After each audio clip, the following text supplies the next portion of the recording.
किसान साथियों नमस्कार, मैं पुनीत सिसोदिया। किसान भाइयों, आज की इस वीडियो में हम आपके लिए मिर्ची की फसल के लिए, स्पेशली मिर्ची हुआ या कैप्सिकम शिमला मिर्ची की फसल के अंदर, या कपास कॉटन की फसल के अंदर, सोयाबीन की फसल के अंदर, और आपकी गोभी बंद गोभी हो या फूल गोभी हो, उन फसलों के लिए आपको एक बहुत ही शानदार स्प्रे कॉम्बिनेशन बताने वाले हैं।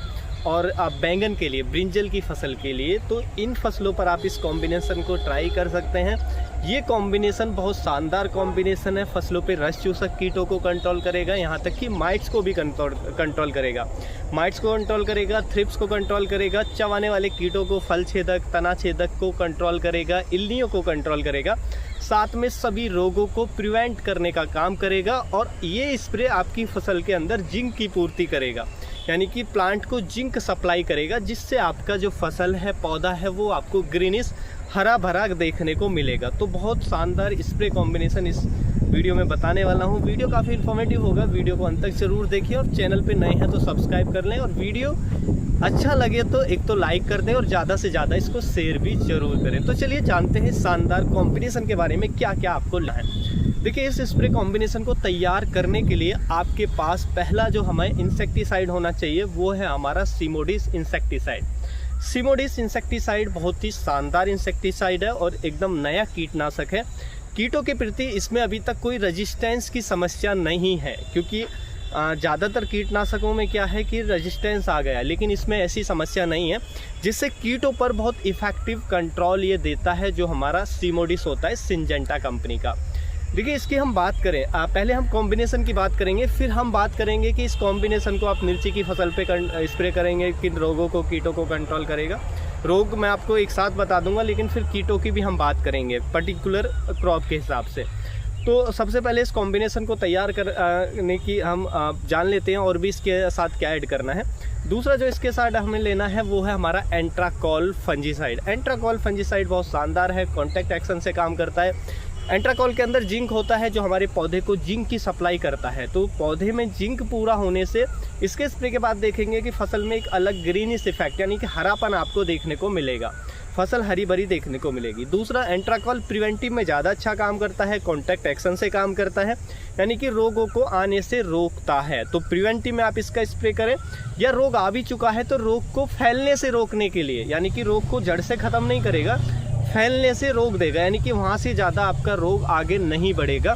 तो उस कंडीशन के लिए भी आप इसका यूज कर सकते हैं, एंट्राकॉल फंजीसाइड का। एंट्राकॉल की बात करें तो देखिए, बहुत सारे रोगों को इफेक्टिवली कंट्रोल करता है, जैसे कि ये हमारी फसलों में जो ब्लाइट की समस्या है अच्छे से कंट्रोल करेगा। अर्ली ब्लाइट हो, लेट ब्लाइट हो, अच्छे से कंट्रोल करता है। साथ में जो मिर्ची के अंदर आपको डाईबैक देखने को मिलता है, उसको कंट्रोल करता है। एंथ्रेक्नोज को प्रिवेंट करता है, फ्रूट रॉट को रोकता है या उसको प्रिवेंट करने में हेल्प करता है। उसके साथ साथ जैसे गोभी के अंदर अल्टरनेरिया लीफ स्पॉट की समस्या आती है पत्ता गोभी में या फूल गोभी में, उसको कंट्रोल करता है।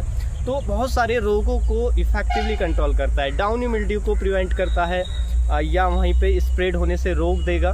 उसके साथ साथ पाउडरी मिल्ड्यू पे भी ये काम करता है। तो ये सभी रोगों पर काम करता है, ब्रॉड स्पेक्ट्रम होता है। तो ये काफ़ी अच्छा है, सस्ते में मिल जाता है, मात्र 800 रुपये पर केजी में आपको मिल जाएगा। 1 किलो की पैकिंग 800 रुपये में पड़ेगी। तो ये हमें लेना है। इसकी डोज जो रखेंगे, देखिए, अगर आप रोग आ चुका है उस कंडीशन में दे रहे हैं तो आप इसको 3 ग्राम पर लीटर के हिसाब से डालेंगे टैंक में। यदि रोग नहीं है और उस कंडीशन में दे रहे हैं तो 2 से 2.5 ग्राम पर लीटर के हिसाब से आप इसको दे सकते हैं। तो ये आपको जो डोज है वो इसकी रखनी है।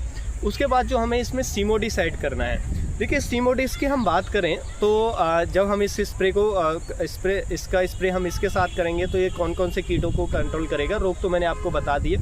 कीट जैसे कि मिर्ची के अंदर हमें थ्रिप्स की समस्या देखने को मिलती है, साथ में माइट्स भी आता है, जिससे मरोड़िया रोग आता है, या वायरस की समस्या आती है। तो ये वायरस को नहीं आने देगा, क्योंकि ये थ्रिप्स और माइट्स दोनों को कंट्रोल करता है मिर्ची के अंदर।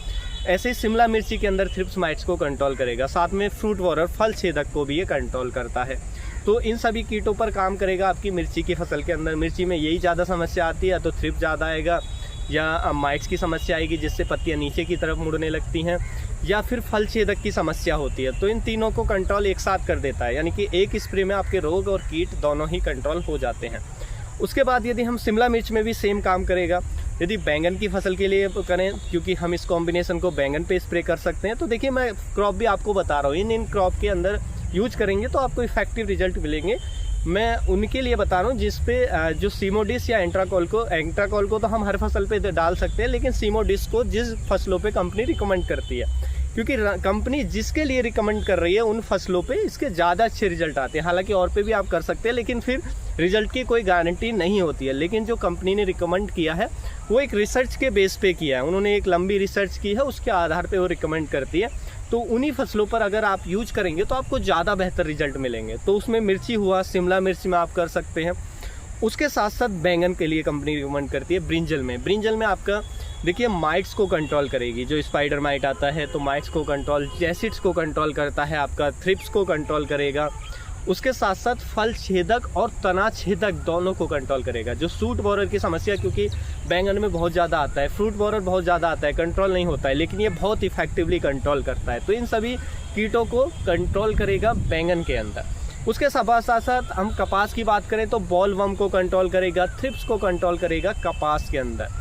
सोयाबीन के अंदर हमारा जो इल्ली आती है उसको कंट्रोल करेगा, सेमी लूपर को कंट्रोल करेगा, जो सोयाबीन के अंदर, या पॉड बोरर को कंट्रोल करेगा, यानी कि जो फली छेदक आता है। उसके साथ साथ अगर हम बात करें बंद गोभी में या फूल गोभी में या पत्ता गोभी में, तो देखिए उसमें जो DBM की समस्या आती है, DBM बहुत खतरनाक होता है और बहुत तेज़ी से स्प्रेड करता है। इसलिए स्पेशली यदि आप गर्मियों में पत्ता गोभी या फूल गोभी अगर आपने अब लगाई है इस समय गर्मियों के अंदर, तो उस समय DBM को कंट्रोल करना बेहद मुश्किल होता है। हालांकि सर्दियों में अगस्त के बाद लगाते हैं तो उतना ज़्यादा अटैक नहीं होता है और आसानी से कंट्रोल हो जाता है, लेकिन हाई टेम्परेचर में कंट्रोल करना डिफ़िकल्ट होता है। लेकिन सीमोडिस हमने प्रैक्टिकल किया है, बहुत इफेक्टिवली कंट्रोल कर देता है। तो सीमोडिस को पत्ता गोभी और फूल गोभी में भी रिकमेंड किया जाता है। तो इन फसलों के लिए, इन कीटों के लिए आप इसको यूज कर सकते हैं। आपको बहुत इफेक्टिव रिजल्ट आपको देखने को मिलेंगे इस स्प्रे कॉम्बिनेशन के। अब देखिए एंट्राकॉल की डोज मैंने आपको शुरू में बता दी। अब बात करते हैं सीमोडिस की डोज आपको क्या रखनी है। सीमोडिस आपको एक्सपेंसिव ज़रूर पड़ेगा। अगर 120 ml पैकिंग की कीमत की बात करें तो लगभग 1200 रुपये की रेंज में आपको मिलेगा 120 ml।